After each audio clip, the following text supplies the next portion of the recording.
Return on assets, अब assets आपको पता ही है कि जो भी कंपनी के पास बिल्डिंग्स हो गई, कैश हो गई, ये सारी कंपनी के एसेट्स होते हैं। अब रिटर्न ऑन एसेट्स अगर हम देखें तो कंपनी अपने एसेट्स को कितने अच्छे तरीके से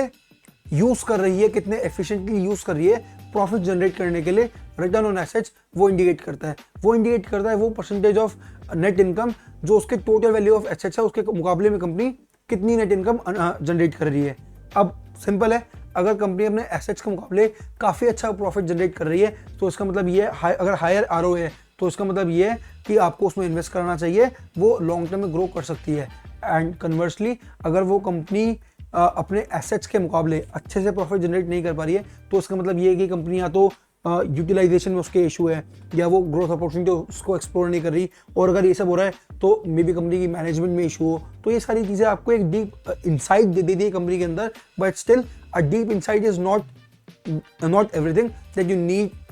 need to know before investing. आपको अच्छे से एनालिसिस भी करना बहुत ज़रूरी है। अब आपको अगर रिटर्न ऑन एसेट्स कैलकुलेट करना है तो सिंपल आपको नेट इनकम को डिवाइड करना है जो भी कंपनी की एसेट्स की टोटल वैल्यू है, net income divide by total value of assets multiply by 100, simple. तो आपको उससे काफ़ी अच्छा आइडिया लग जाएगा कि कंपनी की आरओए क्या है। अब अगर हम नेट इनकम की बात करें तो नेट इनकम कैलकुलेट होती है जितने भी कंपनी के एक्सपेंसेस हैं, इंटरेस्ट है, टैक्सेस हैं, उसको आप रेवेन्यू में से माइनस कर दो, आपके पास नेट इनकम आ जाएगी। अब आपने नेट इनकम को टोटल वैल्यू ऑफ एसेट्स से डिवाइड कर दिया, आपको रिटर्न ऑन एसेट्स पता लग जाएगा जो आपको अल्टीमेटली शोकेस कर देगा कि कंपनी कितना एफिशिएंटली काम कर रही है। एफिशिएंटली काम कर रही है मतलब कंपनी स्मार्ट है एंड आपको उसमें इन्वेस्ट करना चाहिए।